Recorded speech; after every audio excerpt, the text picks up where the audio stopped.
Hey friends, thanks for joining me today. We are going to look at the jointer, how to use it, how to be safe with it, and why it's such a fantastic piece of machinery. All right, friends, so the jointer is essentially a smaller planer turned upside down. We have a roller that has multiple blades in it, and it spins at a rapid pace to take off lumber. Now what we have here, we have an in-feed table and an out-feed table. The in-feed table can be raised or lowers depending on the amount of lumber you want to take off in one pass. The out-feed table does not move. It is tangent with the top of the blade. So that way when your piece comes over top the blades, it takes off the amount of lumber you want removed and then is flat on the outfeed table. Now the jointer also has a fence. The fence can be moved forward or back depending on how much of the blade you want contacting the lumber, and it can also provide an angle so you could put a bevel on your lumber. So you have multiple different things you can do with this. You adjust the depth of cut right here on this hand wheel, and you can adjust it all the way from a 30-second depth of cut all the way down to a ½ inch. That's massive for an amount of cut on a jointer. What I recommend a little bit at a time, and it's going to keep your blades nice and sharp, and it's going to make them last a lot longer. I recommend a 1/16 depth of cut per pass.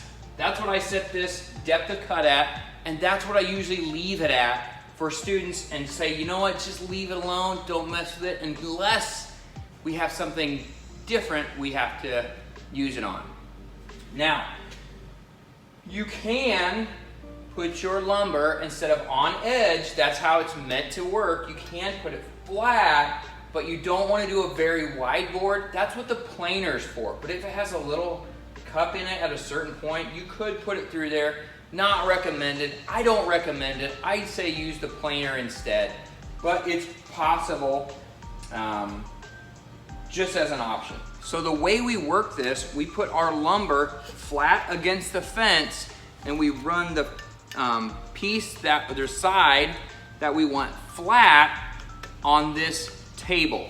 So the first thing we need to do is make sure this fence is at the angle that we want it at. So use your square. Slide your square up here. If you want a 90-degree corner, which most of the time you want a 90-degree corner, you want to make sure it's flat, so then you can do something else with it. Bring your square over here and make sure it is a square 90 degrees from the table to the fence. That's the first thing. The next thing you want to do is make sure you have enough room for your board and that your guard is working properly. It should spring back. You don't want to just be left out hanging and have these blades just totally exposed while it's running. So check your guard, make sure they're working, make sure this is to the angle you want it at, whether square or at a certain angle. Then make sure you have your push pads nearby to help you. I usually keep 2 right on this, the back of it, so that I'm able to just identify that they're here and start using them. So now with this machine, it's like a lot of other machines. You don't want loose clothing.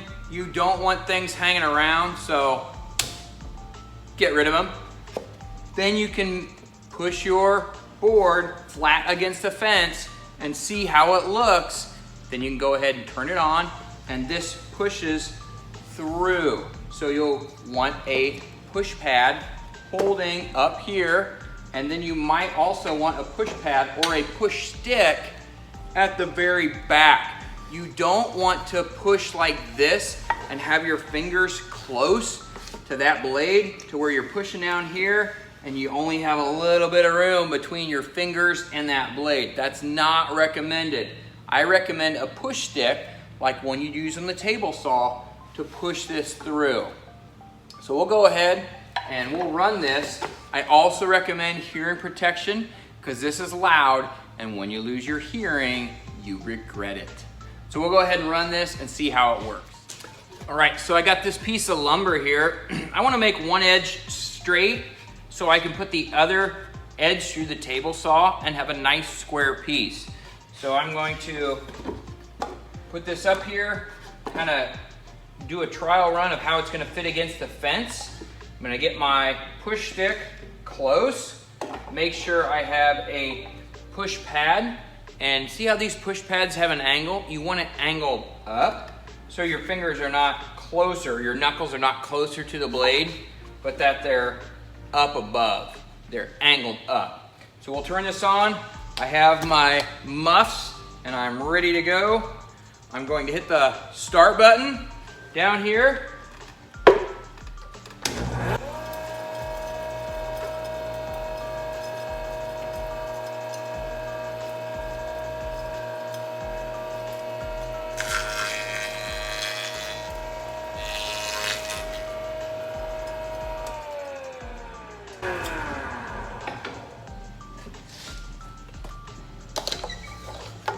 So you really only need a push stick if your board is below the fence. If it's below the level of the fence, you need a push stick. If it's way up here, you don't have to, and it gives you more control if you're just using your hand.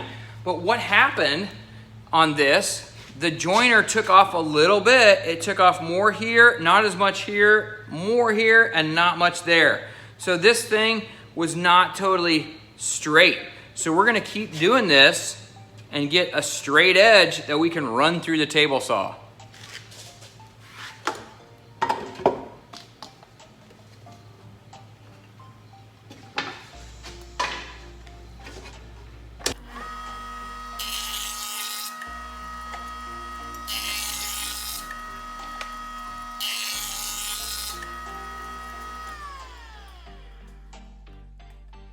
So we are getting there. This I could actually run through the table saw as it's really pretty straight right now.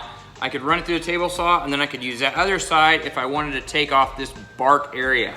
What you may have noticed when I pushed this through, I was holding close to where the blades are contacting because I don't want to push over here and then have this rotate on me. I want to keep it against the fence.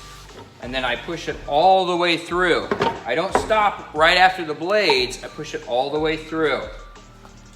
One thing you need to also look for is you need to have a board that's at least 12 inches long.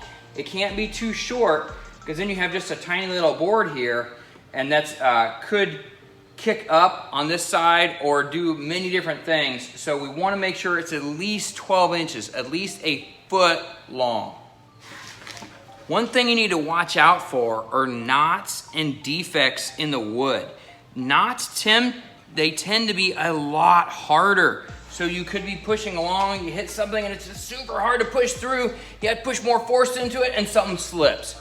So it's not great to joint things, pieces of wood with knots or defects in it. It'd be a lot better to go and do this side, then take it to the table saw and make yourself a parallel board. So knots and defects are not good for this.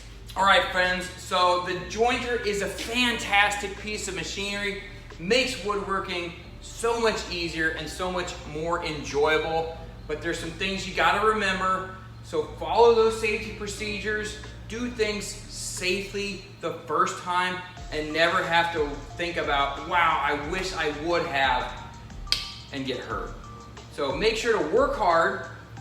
Hard work is its own reward. And thanks for watching.